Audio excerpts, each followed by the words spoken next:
Hi, everyone. I'm Tess Galen. I'm the events manager at the Athenaeum of Philadelphia. Today, we're joined by Judith Mackrell. She's the author of the Correspondents, 6 women writers on the front lines of World War II, which came out last fall, I believe. I believe you said you would be joining us from France. Is that still true? Yeah, this is me in my kitchen in France. Nice. So we've had a lot of French-themed programs and French language programs, but I believe you'll be our first guest speaker actually joining us from France. So that's exciting. Judith is also the author of The Unfinished Palazzo and Flappers, and she is a celebrated dance critic and has been shortlisted for the Costa Biography Award. The Correspondence was a pretty popular book at the Athenaeum, so I'm hoping we have people here today who read it. And we're going to try to make this sort of conversation. So if you have questions, put them in the chat at any time, and we'll get to them. So you don't have to wait until the end. So yeah, we can get started then. Okay, hi everybody in Philadelphia. It's lovely to be here. I have to apologize slightly because we got our wires crossed. I thought this was going to be a complete conversation, like an interview or a discussion. And I've just been told, no, I was meant to be giving a talk. So I'm going to have to improvise a little. It's, as Tess said, it's a year, it's the autumn that it came out in America. It came out in London a year ago now. So it's been a while since I talked about the book, but I'm particularly happy to come back to it. Well, happy is an odd word. I'm sure you've all been watching the news from Ukraine. And I know there are a number of astoundingly brave and intrepid American women journalists who've been reporting from the conflict in Ukraine on the Russian invasion, as there have been British journalists.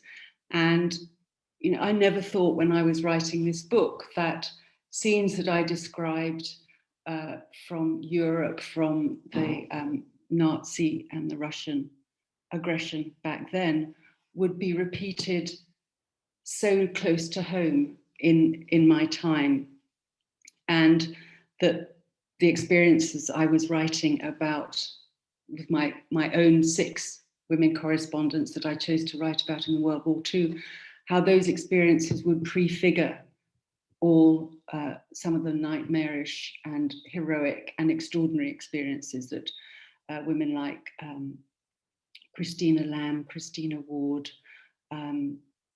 Clarissa Ward, Janine Di Giovanni, I mean, lots of famous names who have been reporting on not just the Ukrainian war, but on other wars in the late 20th and early 21st century. What's different about my 6 women is that they were fighting their own battles simply to be allowed to do their jobs. Because back in 1939, when war broke out in Europe, women were not officially allowed to be part of the male press corps. They were allowed perhaps to write about peripheral subjects connected with the war, with hospitals, with civilian casualties, with stories of heroism, women working in the munitions factories, but they were not meant to be anywhere near the front line. And if I can just remember an anecdote from my book, which explains the situation of women, the struggles they had to fight to be allowed to do their job. It takes place in France in late July 1944, and there are 2 women, actually not the main 6 women, 2 women who are standing outside the French town of Saint-Lô, and they're there to report on the aftermath of the German occupation of that city. And they're standing by the side of the road when some German planes come roaring overhead and drop a bomb nearby. And just before the blast hits the ground, these two women manage to hurl themselves into a ditch and escape being hurt. And then just as this horrific event, the dust settles on this event and they're kind of struggling to get out of the ditch and recover themselves, an American command car roars up and an officer gets out and basically says, "What are you two doing? Hitching by the side of the road? Don't you know this is dangerous territory? You journalists, you're meant to have press cars. You're meant to have your own transport." And the women, despite having practically just escaped death, have the presence of mind to say, "Yeah, well, the male journalists might have press cars, but we're women." And as women, they had to hitch a ride to the action. They had to organize their own billets. They weren't allowed to stay in the press camps with the men. And as I said, for right up until close to the end of the war, they weren't even allowed to they weren't officially allowed to get near the actual action, to get near the fighting. And those that did, like this couple who I've just been talking about, did so by bending the rules, by basically going under the radar of the official Allied army bureaucracy. The reasoning for why women weren't allowed to be war correspondents, frontline correspondents at the start of the war, was partly just the old-fashioned notion that women were the weaker sex, that the blood, the noise, the violence was just too awful for them. They would break. But there was also a kind of curious sort of self-protective mechanism in the army. Who basically feared having women within their ranks, because the press corps would always travel with the army. There was partly the fear that somehow they'd provoke sexual unrest amongst the serving soldiers, many of whom probably hadn't seen their wives or girlfriends for months. There was also, very bizarrely, an acute anxiety about toilet facilities, what the British called the convenience question and the Americans called the latrine business, was something that completely befuddled the imagination of the military bureaucracy. They couldn't conceive how in any sort of civilized battlefield, men and women might relieve themselves in any kind of close proximity. And the notion that somehow these women who had sufficient guts and initiative to get themselves to a battle zone would then somehow shirk from having a pee behind the bushes was just beyond their wit. And for years, as the military were trying to keep women away from the battle zones, they would trot out this excuse. Sorry, it's the convenience question. We can't allow women near the fighting. The fact that by the end of the war, there were several dozen women who were traveling with the armies, who were reporting on the liberation of France and the invasion of Germany, was due to a heroic small number of women who just pushed and pushed and argued, and by force of their heroism and courage, persuaded the military bureaucracy to change their mind. I first heard about this group of women by rather sort of odd means. I was actually, Tess mentioned in my book, The Unfinished Palazzo, and I was talking about this book to a choreographer who I was interviewing in my other life as a dance critic, and mentioning a couple of the characters that I was writing about and who, while living in Venice, also spent some time in the Ritz Hotel. And he's called Christopher Wilden. You might have heard of him, some of him, who was at that time choreographing and directing the musical American in Paris, which was set in Paris in the Second World War, or just after the Second World War. And he said, "Oh, there's a marvelous book called The History of the Ritz, which has fantastic anecdotes. You'll love it. It's got anecdotes about some of your women. It'll be really useful. It gives you a great history of Paris. So I went away and read this book. And in fact, it was a chapter on the Ritz during the Second World War that really grabbed my imagination.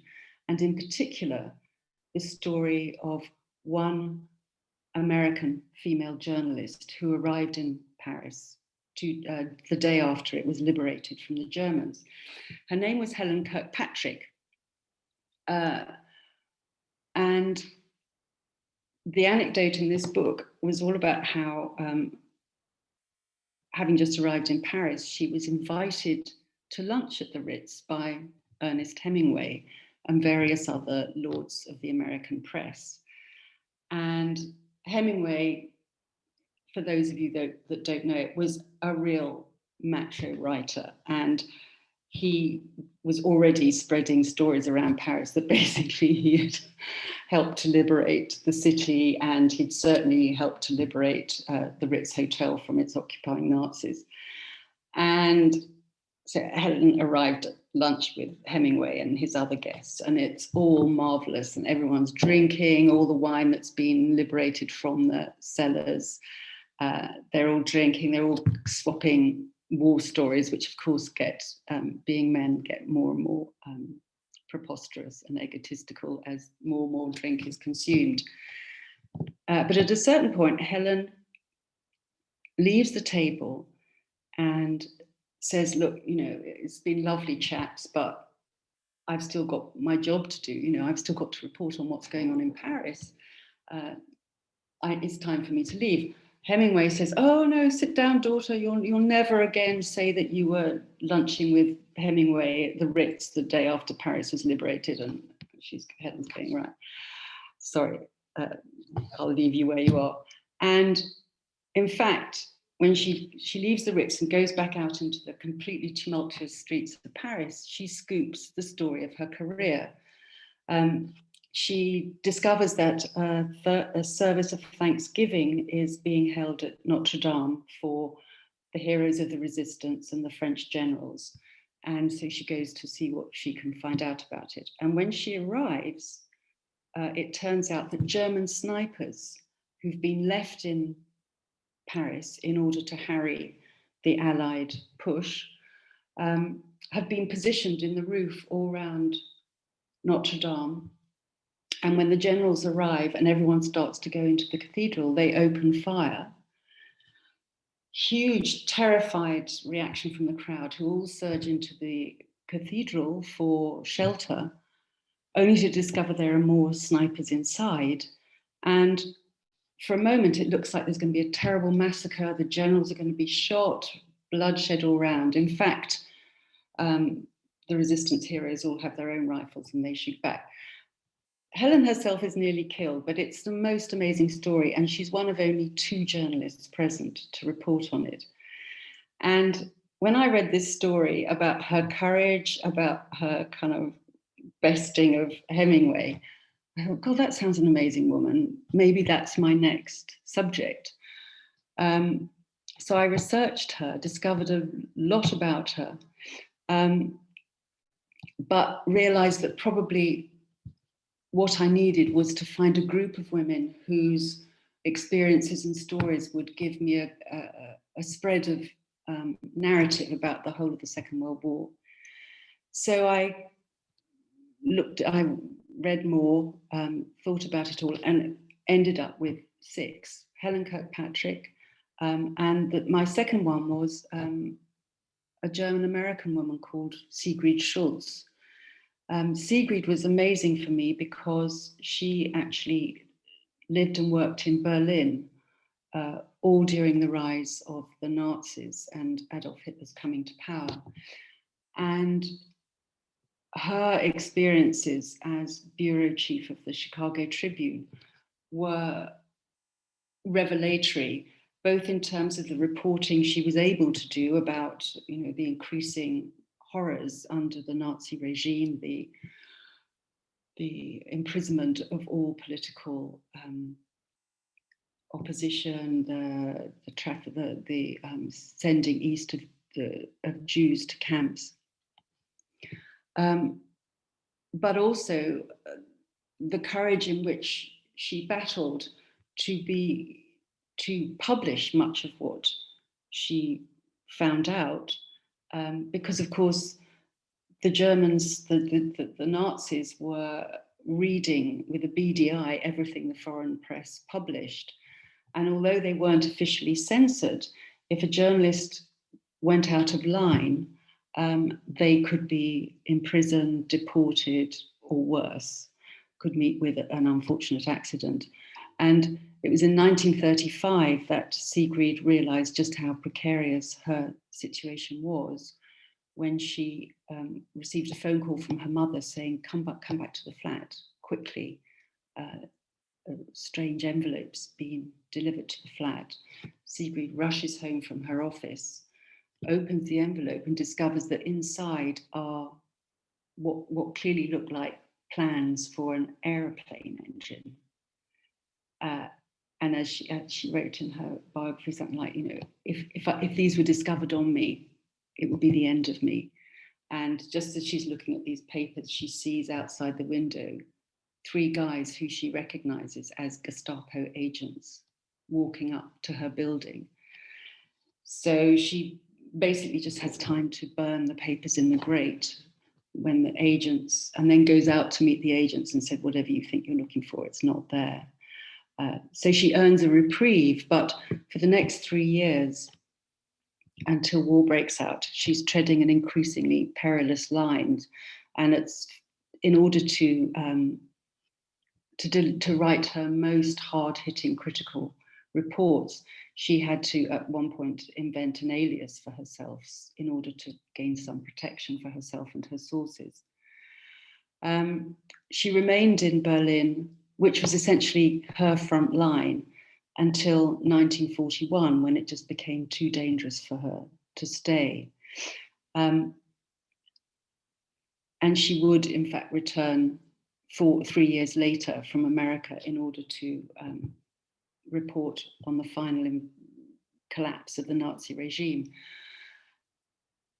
And it was only halfway through, halfway through writing my book, that, already in awe of Sigrid, her courage, her ingenuity, she spoke 5 languages fluently. She had the most amazing network of sources, all of which made her a kind of heroine amongst the foreign press.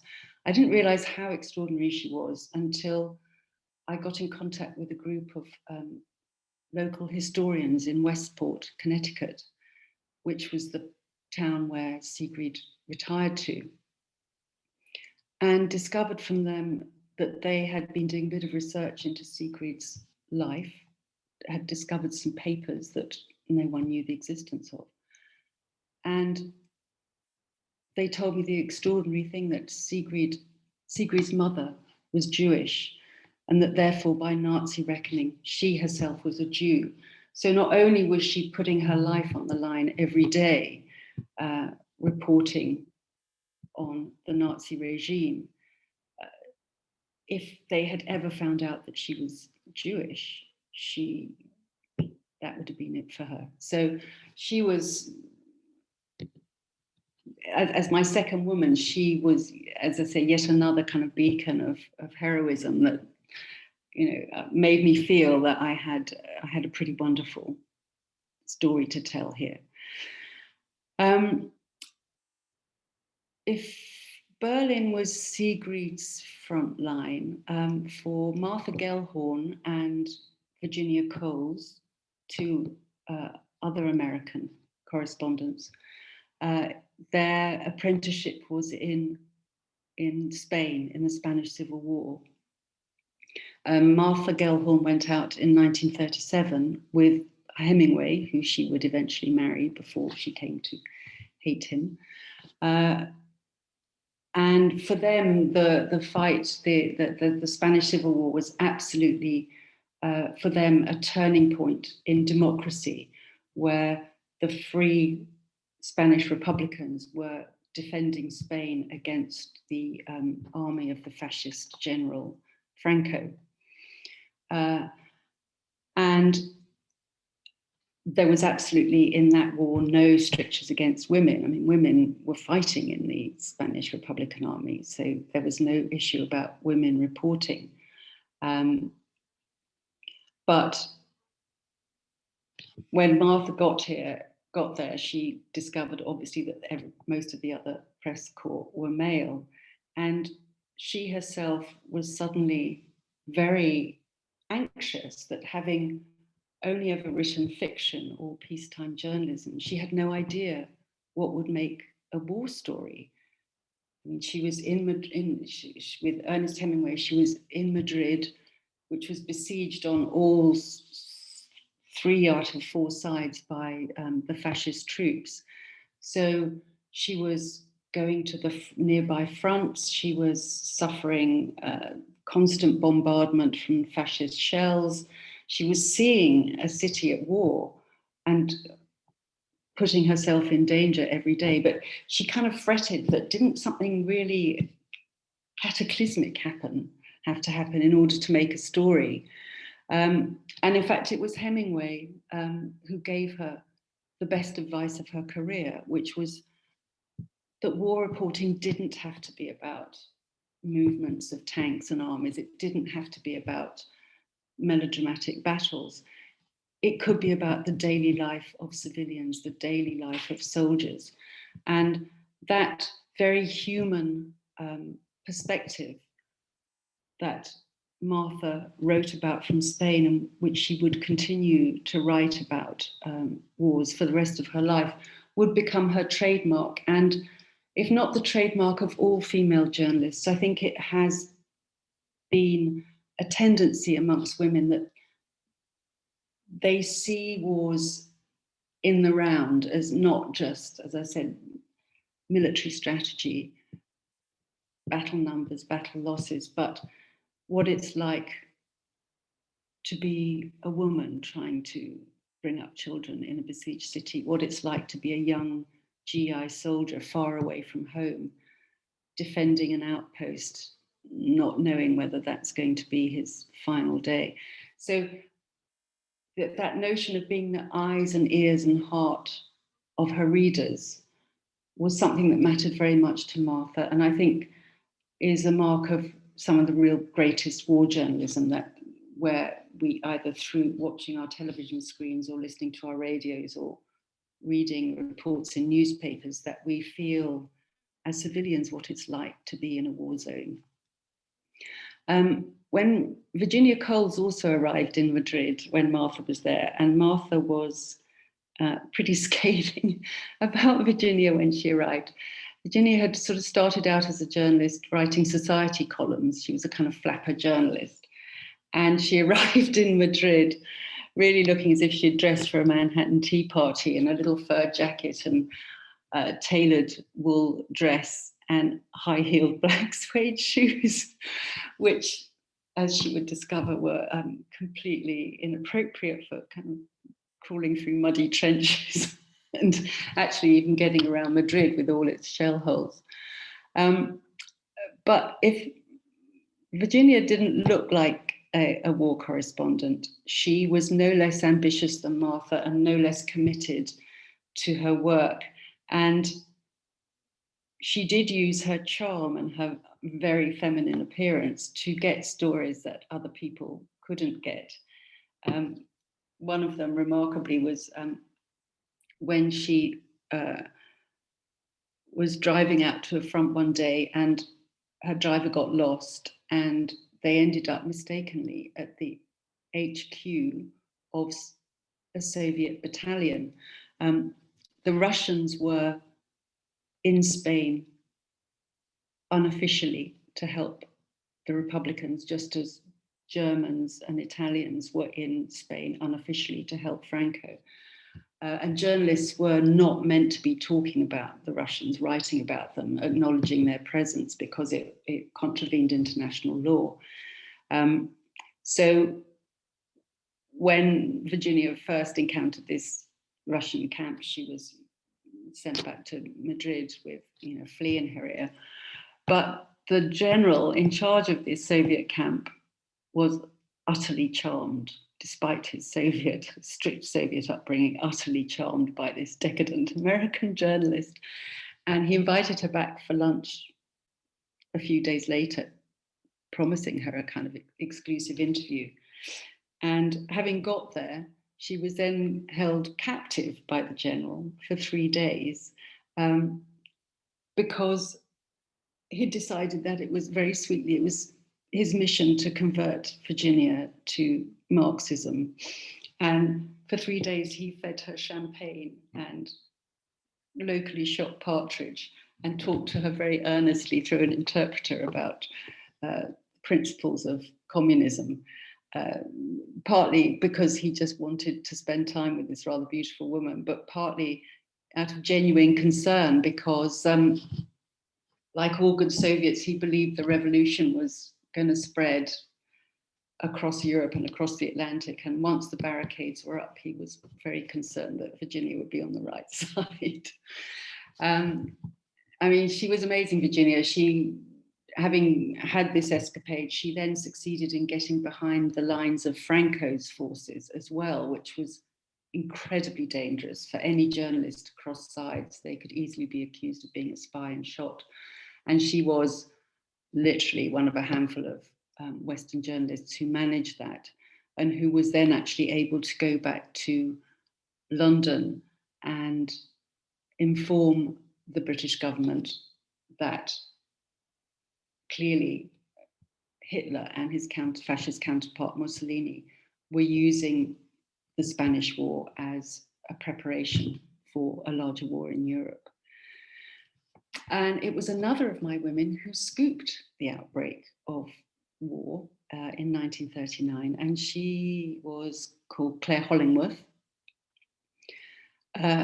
She was a young woman who'd originally been a pacifist, but who had been working in Czechoslovakia and Poland, dealing with the refugee crisis that was escalating pre-1939 as Hitler invaded Czechoslovakia and Austria, and those fleeing his regime were moving further and further east. When she saw the suffering of those refugees, realized what dangers they faced, she relinquished her pacifism and decided that her next role would be, she'd move from a humanitarian aid worker to journalist. And she had only been in her job as a journalist for less than a week when she reported her first extraordinary story. She'd been sent to Poland in order to see what was happening near on the Polish-German border. And she'd been sent there even though she was a complete apprentice journalist, because she spoke some Polish and she knew the region. At this point, this was very late August 1939, France, Britain, and Germany were still sitting around the negotiating table, and Britain still believed that war could be averted. Claire wasn't so sure, so she borrowed a diplomatic car and in a completely foolhardy fashion, drove over the border where she had no business to be, where she could be shot for being a spy, to see what she could see in Germany. And she was driving along the border, along a road which was very oddly lined with these huge Hessian screens, which meant she couldn't see either side. And at one point on this road, a very strong gust of wind came up and blew one of the screens aside, and Claire stopped and looked down, and she could see 9 panzer divisions lined up in the valley, mobilized, ready to invade Poland. Amazing story. She races back across the border to Poland, rings London with the news. They're going, no, you must be mistaken. We're still at the negotiating table. He's not going to invade Poland. But the details she gave clearly suggested otherwise. So her first ever story was headline news on the Daily Telegraph. And then 3 days later, on the 1st of September, Britain's still saying, no, we can still find a way out of this. Claire's woken at dawn by the sound of anti-aircraft fire and the rumble of tanks. And she realizes, yes, Hitler has started to invade. And again, she rings London. Again, no, it can't be true. She holds the receiver out of the window, telephone receiver, and says, look, that's the sound of the invasion. So fantastically, in her first week, she scoops the beginning of the war. Now, if Britain had become involved in Poland as it had promised Poland, and it didn't, Clare would have had to have left, because at the beginning of the war, the British War Office were absolutely adamant in its ruling that women could not be near any fighting. As it was, Britain didn't turn up, and Clare spent 3 weeks in Poland, crossing from west to east, just ahead of the German army, and delivering back extraordinary reports about the invasion.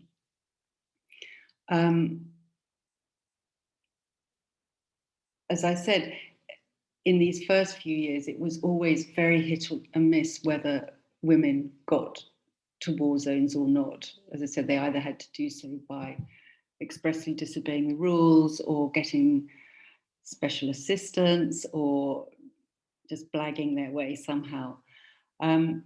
So for the first few years, it was all quite sort of piecemeal, their reporting. Virginia Cowles, for instance, was out in Finland in 1939 and 1940, another zone where Britain wasn't involved, reporting then on the Russian invasion of Finland and the war there.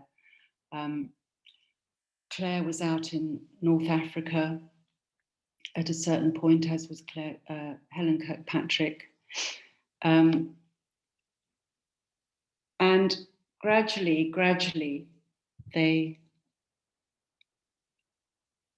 began to get to see more of the action, to get more of the action, to start to win the respect of certain generals, certain commanders, that women should be a part of this. There was, however, one story that they were going to be kept away from exclusively, and that was the Normandy landings in June 1944, when by this time, of course, America had joined the war, and with Britain and their other allies were ready to begin the push against Hitler in Europe.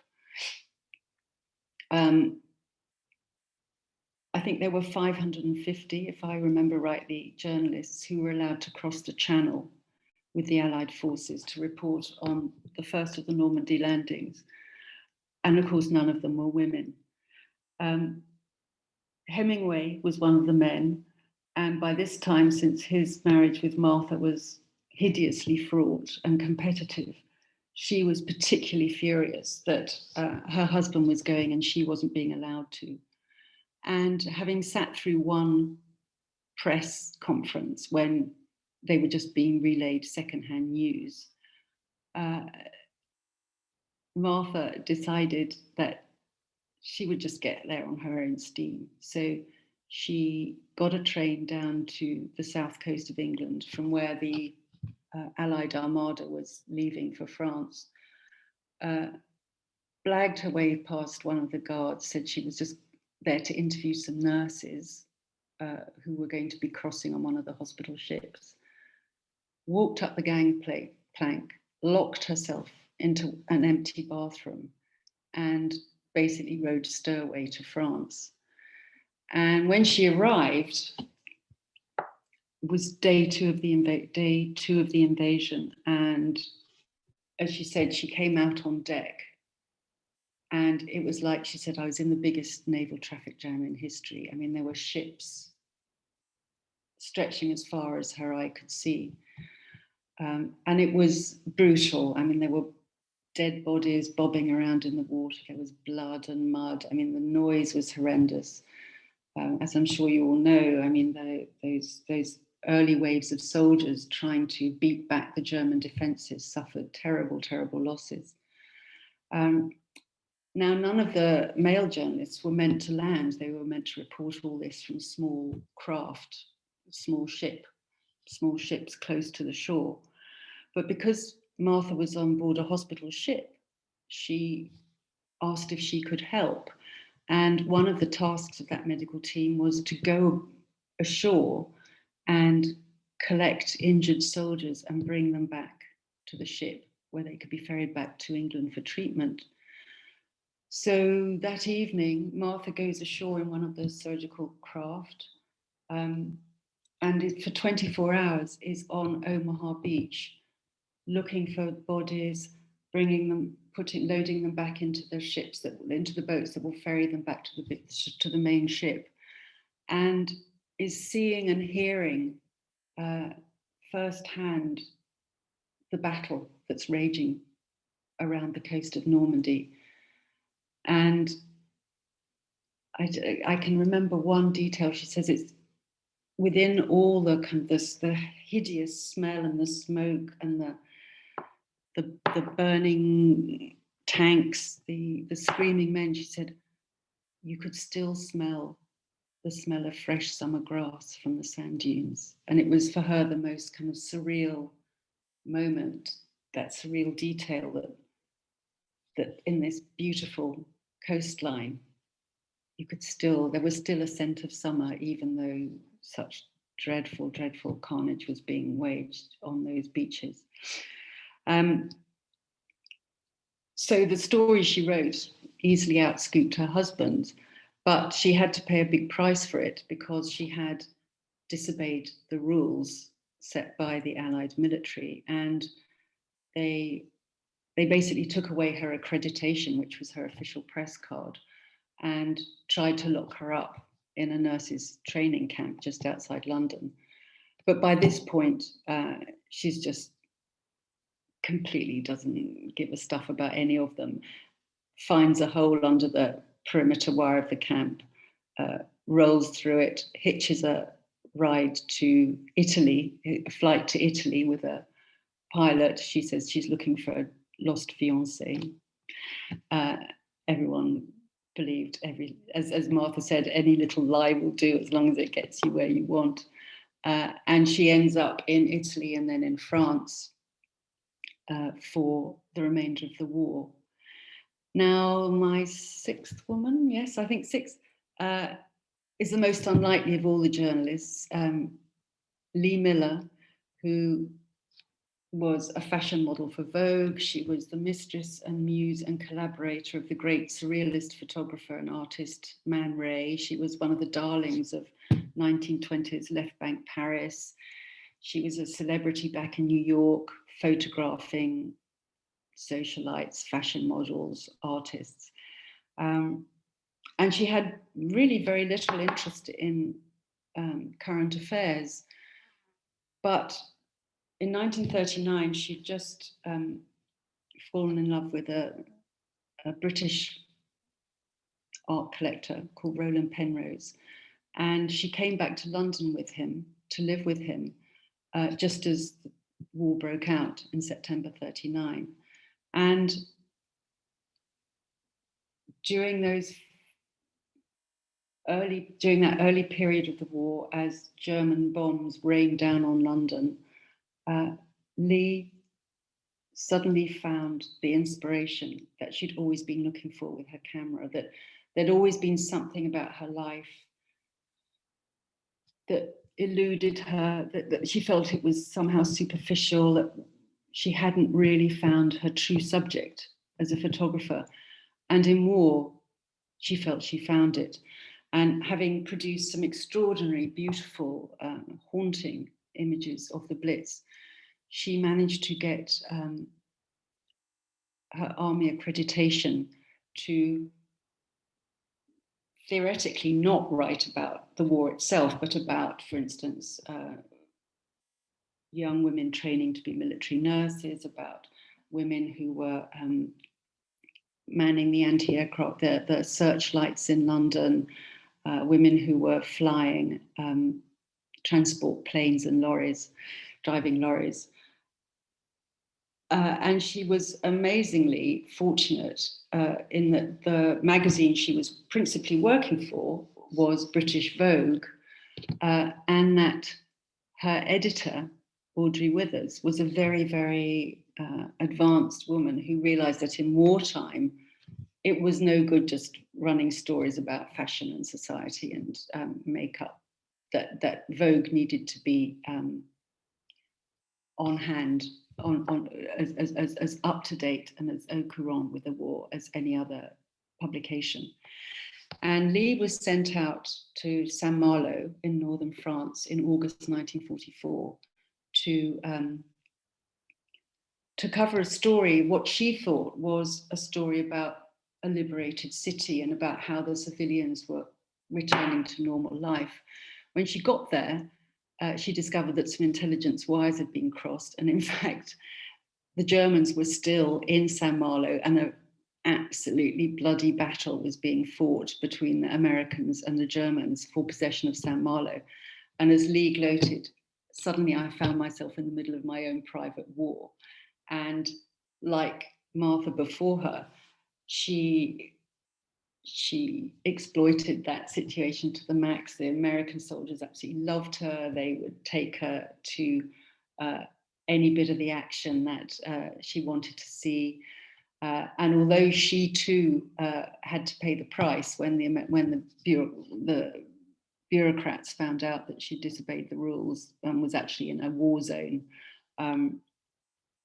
she was put under house arrest before then being released and being allowed to move on to Paris, where she wrote extraordinary stories about the liberation of Paris, some of which were all about liberation fashions and what women had been wearing in Paris under the Germans, but many of which too were about the really grim side of the French liberation, which was, you know, repercussions taken against those who were accused of collaborating, the discovery of Gestapo prisons, torture cells, you know, that had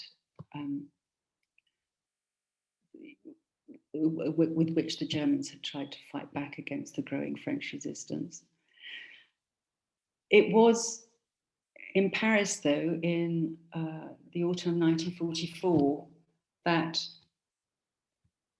the military finally accepted that so many women had managed by hook or by crook to report on the war, and had done so with such distinction and courage that it was ludicrous of them to try and keep them from the action any longer.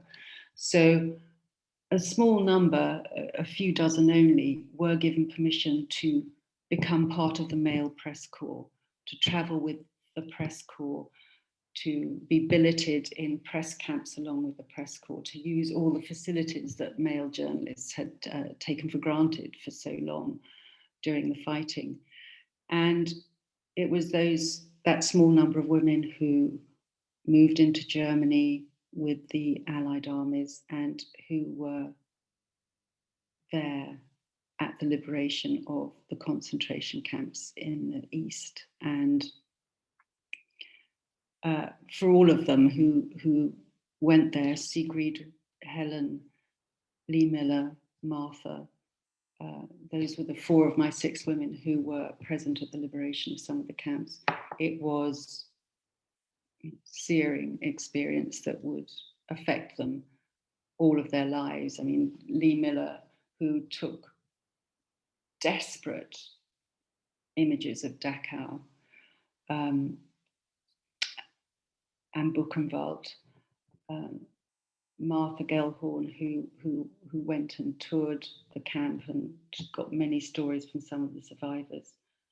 You know, those women, for Martha Gellhorn, she wrote, it was as if I fell off a cliff and suffered a form of concussion for the rest of my life. And Lee Miller would suffer intermittently from terrible post-traumatic stress. And living with those memories is clearly, you know, the great price that men and women journalists pay when they choose to go to war. It's a complicated price. I mean, all of my 6 women, whose adventures I've only begun to skim the surface of. I haven't told you about Virginia Cowles going to Paris 2 days before it falls to the Germans and then making a kind of hairy escape. The excitement, the sense of belonging to something bigger than yourself, the addictive power of adrenaline. Those women loved that. They were ambitious. They were full of a need, I think, to experience the world, to feel themselves, to push themselves, they felt a moral duty also to write about the war. But it was very difficult, I think, then for them to come back and adjust to peace, partly because peace was kind of boring compared to war, partly because they'd seen so much that they didn't really feel that they could participate in normal life again. Martha wrote, "Nowhere feels like home anymore. The war became my home." And it is significant that very few of these women were happily married after the war. Some managed it, but few did. That it was as if some poison had entered their veins, and even if they wouldn't all of them go chasing after war for the rest of their lives, it was, I think, for all of them a defining experience and a crucial experience. One that they have made possible for later generations of women, because having beaten down that wall of prejudice and misogyny and fear, essentially, that kept women away from war for so long, they did, over the decades, make it possible, as I said, for generations of other women to follow where they went, to be there on the front lines. And as I said, here we are 70 years later, and these same women, not these same women, but women also are experiencing that extraordinary mix of horror and dread and excitement and ambition. I think that takes them all to these extraordinarily frightening and dangerous places.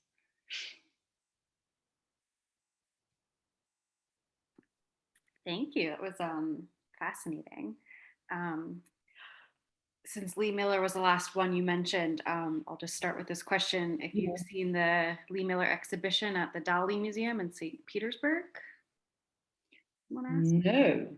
I know there was one in St. Petersburg. That's very bizarre. Anyway, I mean, one wouldn't be allowed there. I did go down to, after the war, Lee Miller and Roland Penrose bought a farmhouse down in Sussex in the south of England, and a lot of Roland's collection of art and her photographs were left there. And her son, Anthony Penrose, has now started up an archive. This is slightly off the question, but it's a really fascinating fact that so difficult did Lee find those war years, so sort of traumatic and also so unrepeatable, that she didn't actually talk about them afterwards. And her son, Anthony, had no idea of what she had achieved and what she'd been through until after her death, when he and his wife were up in the attic and discovered box after box after box of photographs and manuscripts that were the fruit of all of Lee's career. It had been a terrible relationship, actually, between mother and son, because she simply couldn't really communicate with her child, and she couldn't really settle into the role of a mother. She drank a lot to forget the pain of what she'd seen. And Anthony, when I was there, talked very movingly about how it was only after she died that he realized what an extraordinary woman she was, and understood the reasons why their relationship had been such a battle for both of them. But there were some of her pictures there and some of Roland's art, and it was wonderful to see them in situ, really, where she'd lived. That kind of goes along with the question I had about we tend to, in history, forget about women's roles, people of color, things like that. So did you have a hard time finding the information you were looking for? I assume a lot of it was from journals. Yes, I mean, well, I was lucky that there were others had already written. There was a biography of Lee and Martha, and Clare Hollingworth's great nephew also wrote a biography of her. So I had that to go on. But there were, I mean, Helen Kirkpatrick actually became a part of the faculty of Smith College, where she'd been as a student, and they had they've established an archive of collecting all her letters and her collected journalism. A lot of Virginia's works and journalism are collected in the War Museum Imperial War Museum in London, and I was also lucky enough to speak to her daughter. These local historians at Westport were fantastically useful, giving me access to knowledge about Sigrid, although there is an archive of hers as well. So, and it wasn't so much that the material wasn't there. I mean, I had to ferret it out. It was, the problem for me was that COVID got in the way. So there were some papers I just couldn't get access to because I just couldn't, it was the beginning of COVID. I couldn't travel. Yeah, I feel like every talk we do these days, that comes up, which is a shame. I have to say, it was very salutary that, in those first months of COVID, when no one knew exactly what we were dealing with and people were frightened and anxious and, feeling cut off from people and deprived, sitting down at my desk every day and actually writing about what these women were going through. It was a very salutary perspective. So I'm sure it's like picking a favorite child, but was there any of the 6 you wrote about that you just specifically connected to while you were writing?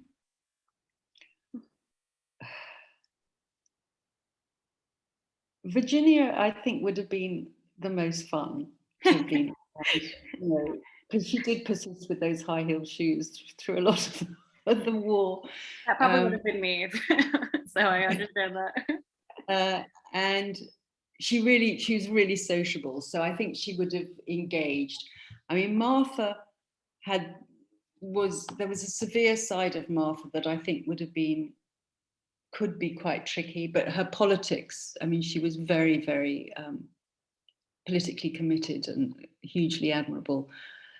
So those two, you see, I can't commit to one.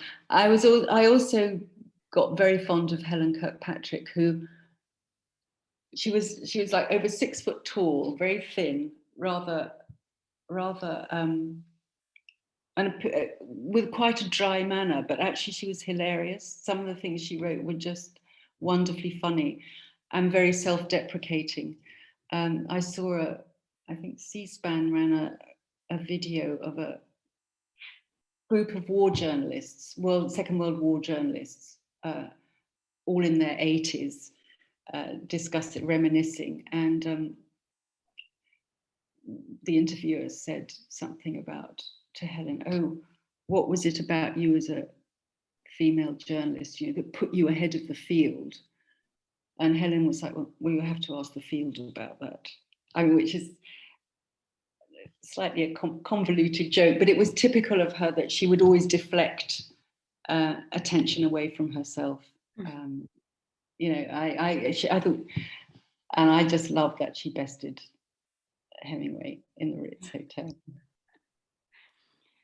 So you kind of touched on this a little bit, but so after the war, which, did they continue to be journalists? Did they move back home? Where would their careers go after that? Clare Hollingworth remained basically a war journalist or a current affairs journalist all her life. I mean, she was still reporting in her 90s. And for a woman who started out as a pacifist, she became, of all of them, I think, the most fascinated by military and military hardware. And I think in one interview, she said something like, I actually love weapons. She'd love nothing better than being taken on a tour of a nuclear submarine, or, watching a new Harrier jet take off. So she remained, I guess, closest to the profession of war journalist. Martha alternated between journalism and fiction writing. Her most distinguished journalism post the Second World War was on Vietnam, which she got blacklisted because she was so critical of the American activities there. Helen remained a journalist up until the early 50s, but at a certain point, she felt that everywhere she went, she was just seeing a repetition of the same conflicts, the same suffering, the same arguments over territory and power, and she couldn't bear it after a bit. I think in the middle of that Second World War, they genuinely believed that the Allies were fighting to make the world a better place, and that it would lead to progress and democracy and change. And the fact that the world continued to make such a mess of things, I think she found just impossible to deal with after a while. Yeah. I mean, she remained in public life, but she stopped being an actual journalist. She missed it, though. She married quite late on, actually very happily in the end. But she said every now and again when she was folding laundry or something, she'd listen to have the radio on, and it would be some report from some crisis overseas, and she'd feel like an old war horse, feeling the call of battle and wish she was back in the newsroom. Virginia Cowles remained a writer, but she turned to biography after the war. She was sort of invalided out. Her daughter and I couldn't quite work out what happened to her, but in the summer of 1944, something happened and she was ill. So I think having also been in on wars from very early on, from 1937 onwards, she did say she was just getting tired of being shot at.